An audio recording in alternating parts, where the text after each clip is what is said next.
children, how are you all? I hope you are fit and fine at home. Now children, in the previous chapter, we have understood about the globe. And now we are going to start a new chapter. So are you excited for that? Yes, I know you all are excited to learn something new. Now, in the previous chapter, I told you my name. Do you remember? Yes, my name is Rajni Das and I will teach you SST. So now let's start our chapter. Here you can see this is a picture of a globe. In the previous chapter we have understood that geographer has given us two important tools. One was the globe and another one was map. So globe we have studied in our previous chapter and now we are going to study map. So what we studied in the globe in the previous chapter, we have studied that globe shows us the shape, size and location of countries or important cities or of continent on a smaller scale. So now let's see, here you can see this is the shape of a country, India, and the location also it is showing where it is located, and it is also showing the water bodies around a country. So like this globe shows us the shape, size and location of important cities on a smaller scale. So now let's start our next chapter, maps. Here you can see children, this is a chapter number 2, maps. Now here you can see this picture or this drawing. So this is not just a drawing, it is called map and this is map of Mumbai. Here you can see Mumbai is here where it is located on the western coast of India. So this is the map of Mumbai. Now we will see what we are going to learn in this chapter. So now let's see why we prefer using maps to globe. What are maps? The different kinds of map, the elements of map, direction, scale and symbols. So all these things we are going to learn in this chapter. So now let's start. So here you can see that globe and we all know that globe is a small model of the earth and it shows us the shape, size and location of countries, continent and important cities on a smaller scale. So it is accurate way of locating the shape, size and location of places on the earth. However, it has several shortcomings. So the globe is showing us the shape and size and location, but still it is having several shortcomings. So now we will see what are the shortcomings which the globe is having. Now the shortcomings of the globe. So here let's read it out, the first one. It is difficult to carry a globe around. So because globes comes in different size and we cannot take the globe everywhere. So that is why it is difficult to carry a globe everywhere. It is not possible to see all the parts of the earth's surface at the same time. And in the previous chapter I told you that when we are using globe, we have to turn the globe. We can only see one half of the globe at one time and the other half of the globe we have, if we want to see, so we have to turn the globe. So this is one more shortcoming of the globe. It cannot show detailed information. Now because globe is representing everything on a smaller scale. So that is why it cannot give us detailed information. So that is why the maps are introduced. On page number 9 you will see this did you know. Now let's read it out. The science of making maps is called cartography. A person who makes map is called a cartographer. Some of the oldest maps made by humans are more than 8,000 years ago. So 8,000 years ago humans started making maps. Now you understood how old maps are. Now we'll see next did you know. This is given on page number 10.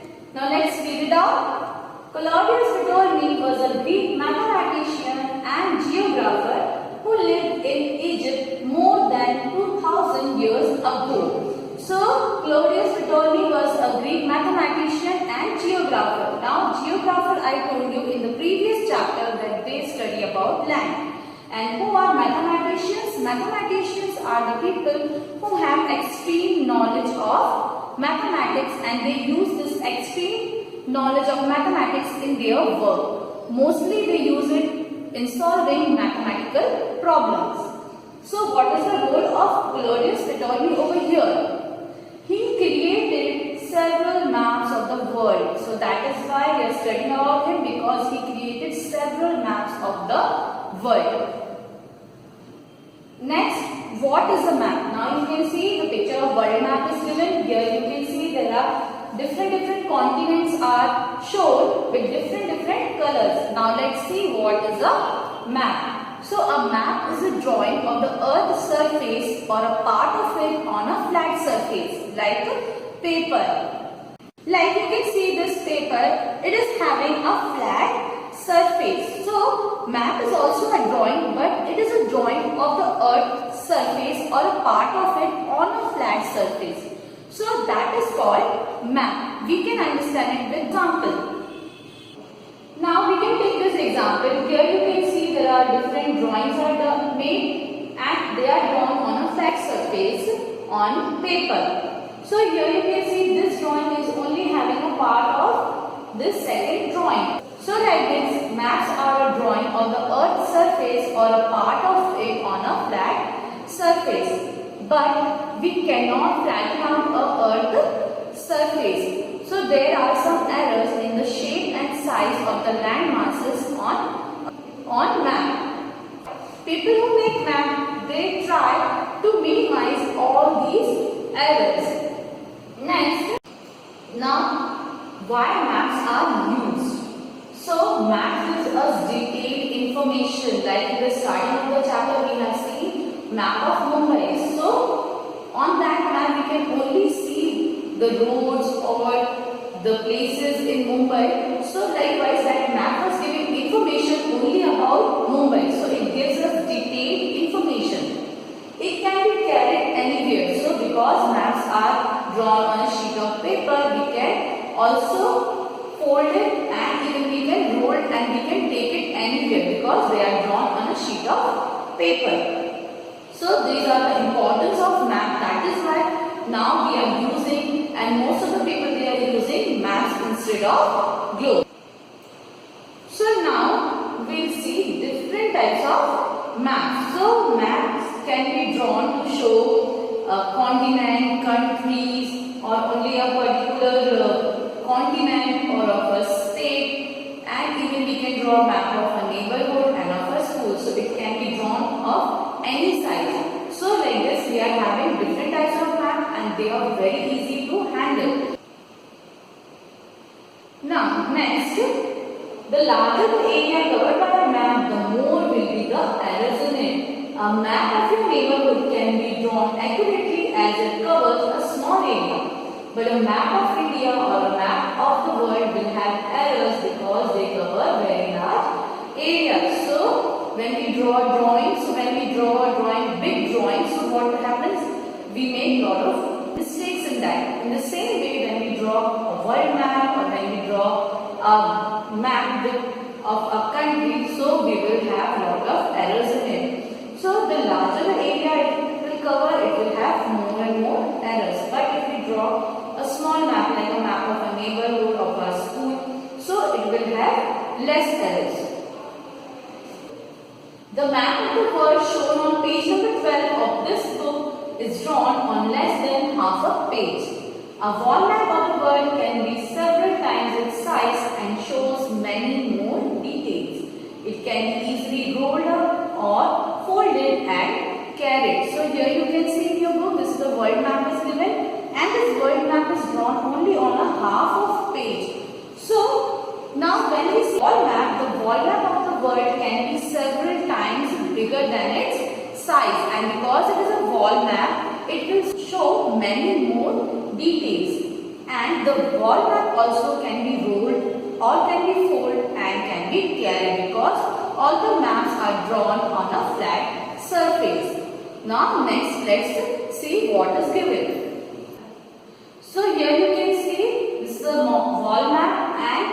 bigger in size, and on this we can get more detailed information. One more example of world map. Here you can see here also world map. It is hanging on a wall, and we can easily see all the continents, and we can see it more clear. More detailed information we get on the world map. Now next is Atlas. Atlas is a book of maps. So if you are having Atlas, turn the pages of your Atlas and you will find several different maps in it. So now let's see maps in the Atlas. Here you can see this is a political map. So what is a political map? Map showing boundaries of the countries and states and the important cities known as political map. So here you can see the boundaries are given of the continent and of the countries. Here also you can see that boundaries are given of different continents and of a country India also, and the boundaries are given of the states. So when we see the boundaries of the country or the continent or the state, so those maps are called as political map. And on this map you can also perform an activity. You can also locate different continents on this map. So you can purchase a map or you can draw freehand and you can locate the continents or important cities on this map. See the political map of a country, India. So here you can see the political map of India, and here you can see all the states are colored with different colors, and we can only see the boundaries of the state. So this is called as a political map, and even you can do activity on this map. You can purchase this map or you can draw freehand, and on this you can locate different states, and even you can mark the capitals and the important cities of each state of our country. Now let's see the next map.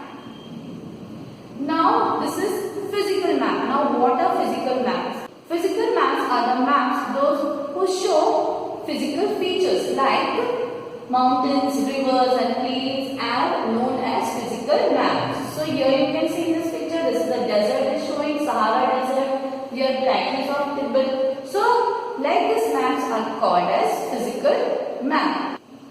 Now physical map of India. Here you can see now the physical features of India. Even in class 4 you have studied the different features of India.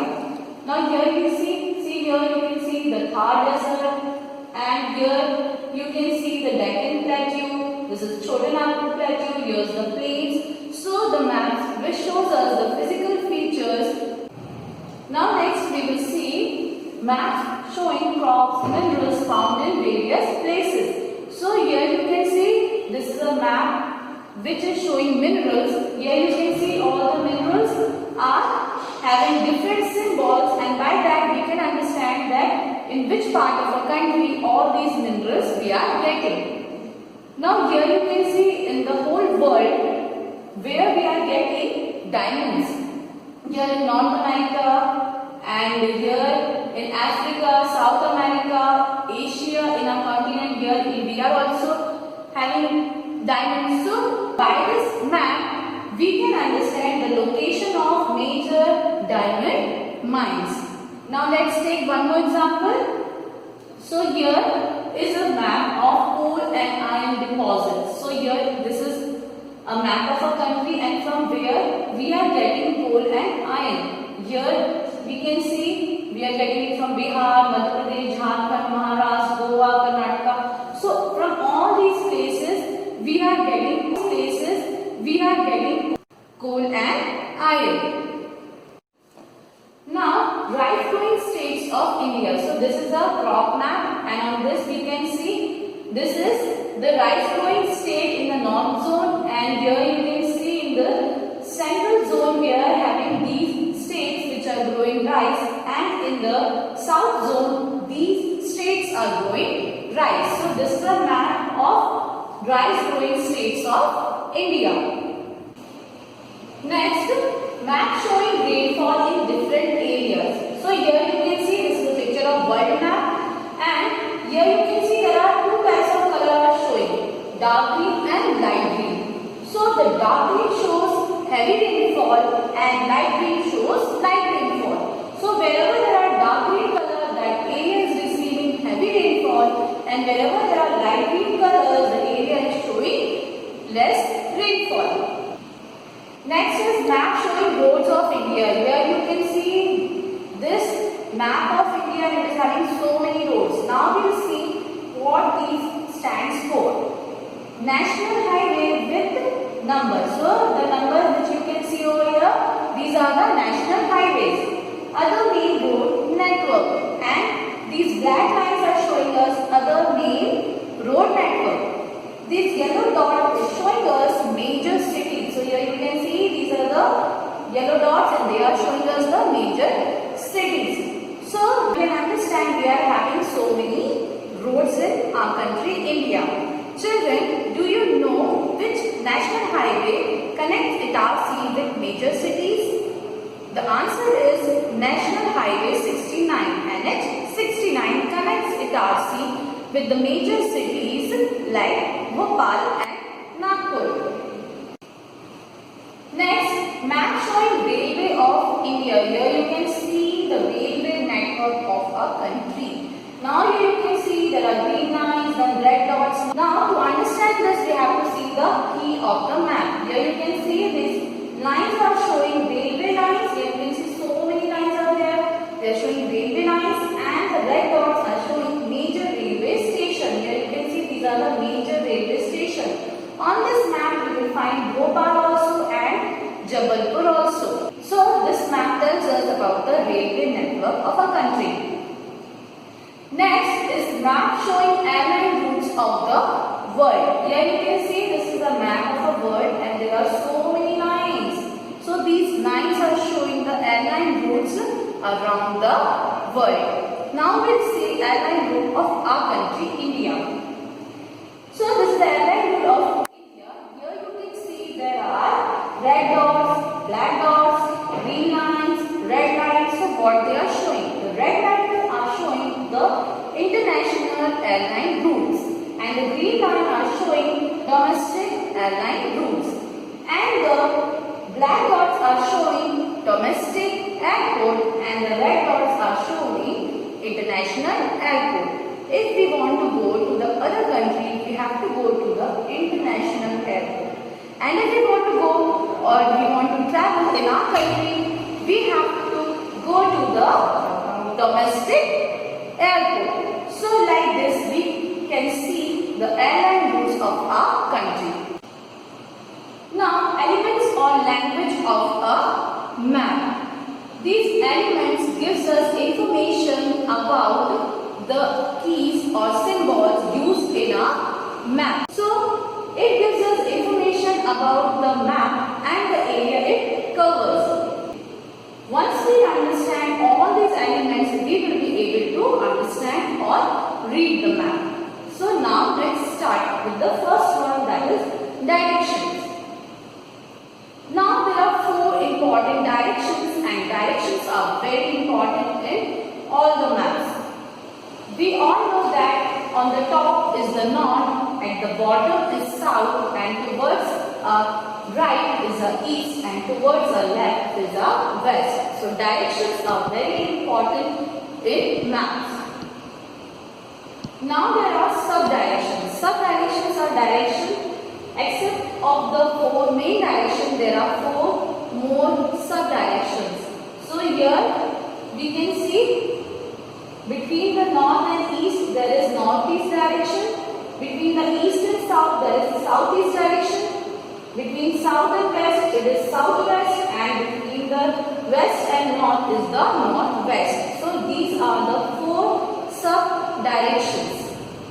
News. Now children, what you see on board? News. Now I am showing you news over here because I want to tell you something amazing about this. Now you know the full form of news? Yes, there is a full form of news. Here N represent north, E represent east, and W represent west, and S represents south. So when we join together all these directions, it becomes news. So when we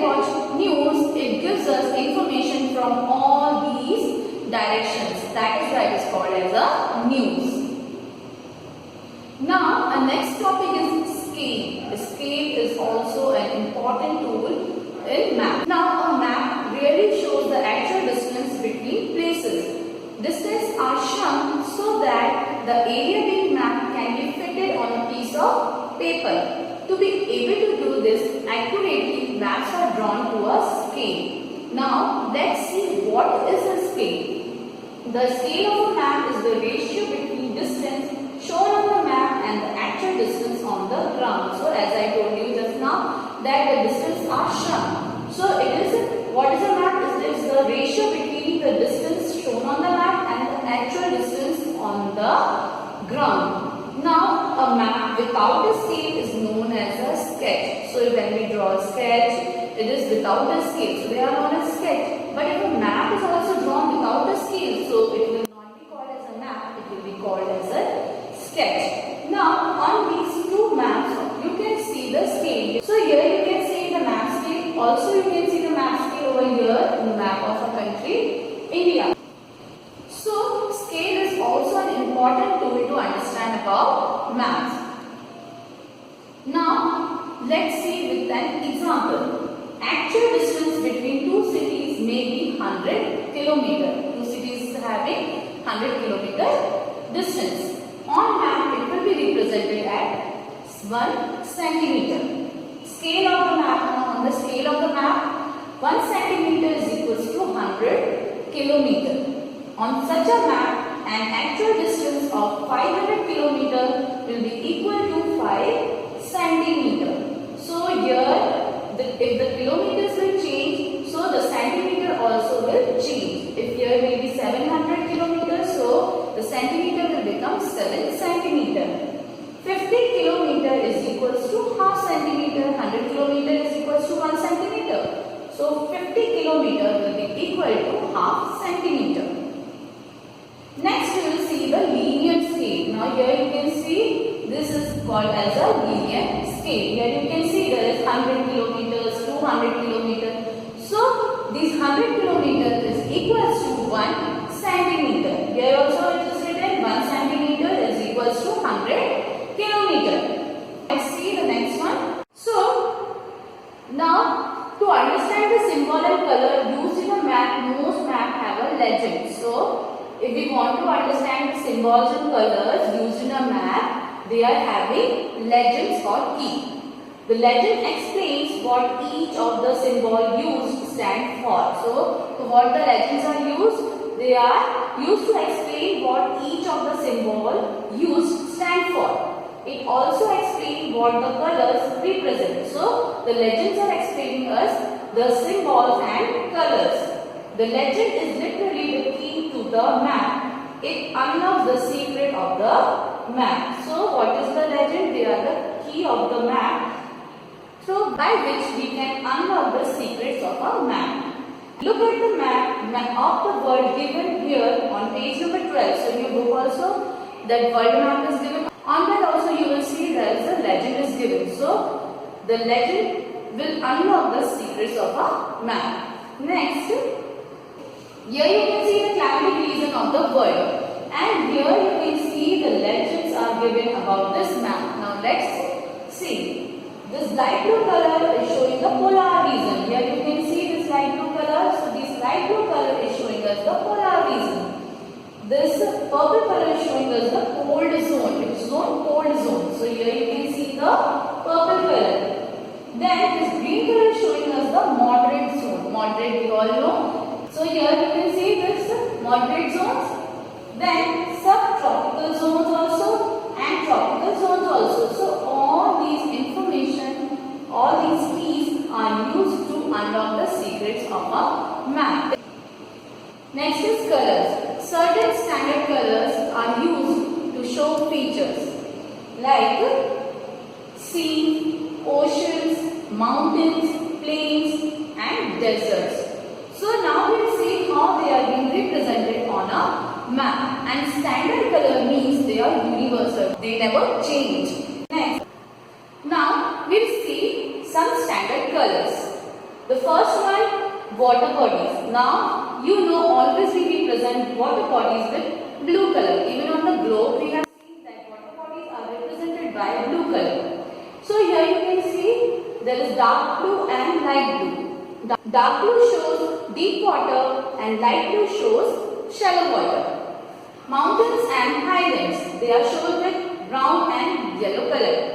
Dark brown shows high mountains and light brown shows lower mountains and hills, and yellow shows plateaus. Plains. Plains are shown with green color. So these are the standard colors used in a map. Next, symbols. To make it easier to show features and places on a map, certain standard symbols are used. Now let's see what are symbols. A shape or sign that is used to represent something are called symbols. So they are shape or sign. Here you can see this. This is a symbol showing church. So this is the church, and when we want to represent church on a map, we will use this type of symbols. So they are universal, they never change. Next, standard symbol. These standard symbols are also given in your book. Here you can see there are so many standard symbols are given. So you can also see those same standard symbols are represented over here. There are many more symbols, but in your book only these many are given. So just you will read it out. Here you can see these dashes with dots. They are representing boundaries between countries. These dashes are representing sea route. Then here also you can see these dashes, but the thickness is different. So these are boundaries between states. And this dot is representing capital of a country. So these are the certain symbols you will see, and you can read it out also, and you can write it down also in your notebook. We know now we have come to the end of the chapter. Now let's revise what we have studied. We have studied glows and maps. We have seen that glows are having some shortcomings. That is why now we are having maps.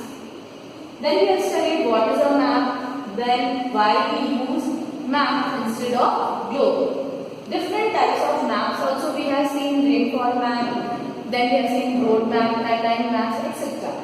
Elements of a map, just now we have seen direction, scale, colors and symbols. So these all we have studied in this chapter.